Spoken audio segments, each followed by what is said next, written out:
Welcome to the introductory lecture of the most important section of this course, where you shall learn how to make your very own sourdough starter completely from scratch. To do this, you shall need only 2 raw ingredients, water and unbleached rye flour. You are free to use other flours for your own starter, but I would highly recommend rye due to its high yeast count, rapid fermentation, and lack of excess ryes within your container. Unbleached flours also retain more yeast molecules than their bleached counterparts, making them ideal for your sourdough starters. When it comes to water, I would recommend using that which has a low chlorine count, as chlorine may kill essential yeast when mixed into your starter. I have personally never had any issues with using my own tap water, but this does depend on its quality where you are located. This brings us to our sourdough container. It is best to use a glass jar, as metals and plastics may have unwanted reactions over time due to the acidity of the starter. The ideal jar should also be wide and tall enough to allow for the starter to rise, while having a small to no lip for easy access with a spoon. You will also need a lid to prevent any insects or dust particles from entering your jar, but make sure that it is not airtight, or the gases produced by the sourdough starter may cause an increase in pressure. I usually just place a large lid on top of my jar. Once you have settled on a container, take out a scale and weigh your jar without the lid, writing the amount in a permanent marker.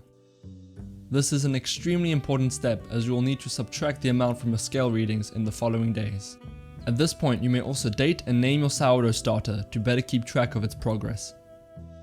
Another point to mention is that using an electronic scale comes highly recommended, as it is often way more precise than physical scales. They are not expensive and will make this process incredibly easier and more enjoyable for you. I have also added written instructions for this section as an additional resource you can make reference to, which includes all measurements for each day. With that said, thank you very much for your time, and I shall see you in the following lecture.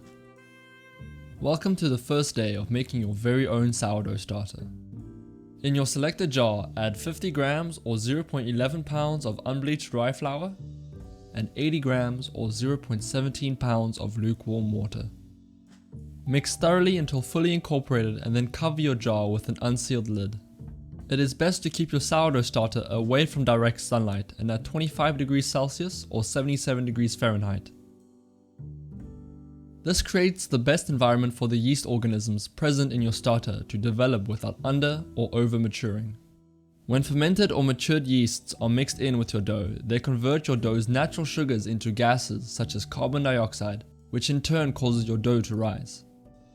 This slow process can be accelerated with heat, and is why we bake breads at high temperatures. With that said, thank you very much for your time, and I shall see you in the following lecture.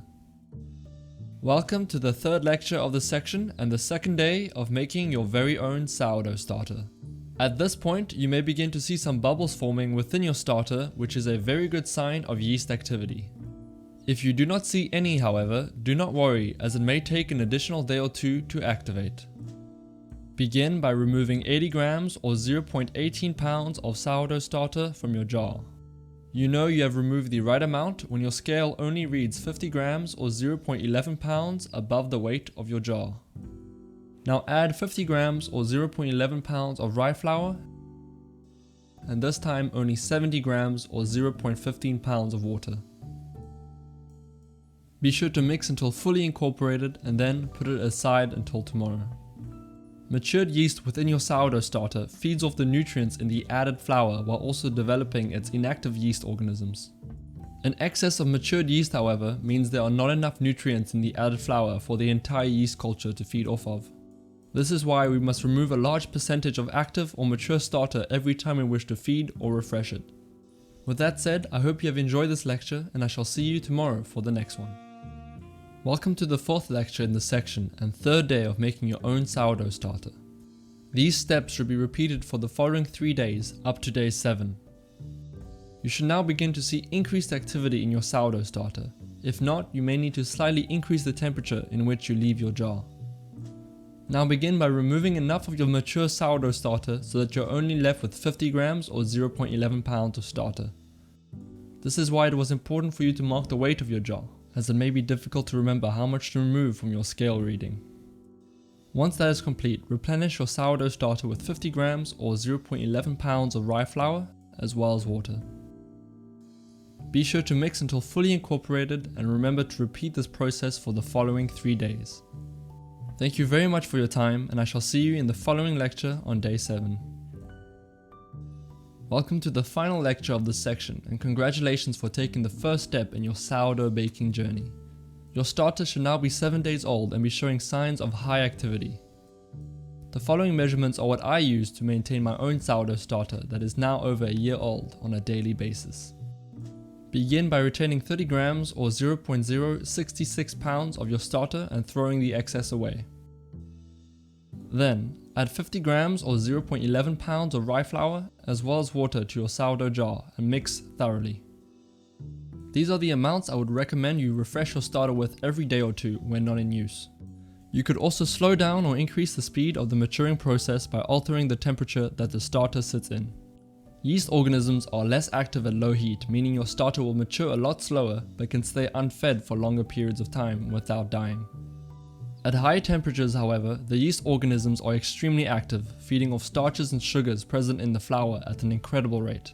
If not replenished by adding more flour, this may cause your yeast culture to die and your starter to become inactive. 30 grams or 0.066 pounds of mature starter is all you need to activate up to 250 grams or 0.55 pounds of flour and water. Any more, however, and your starter may not fully mature.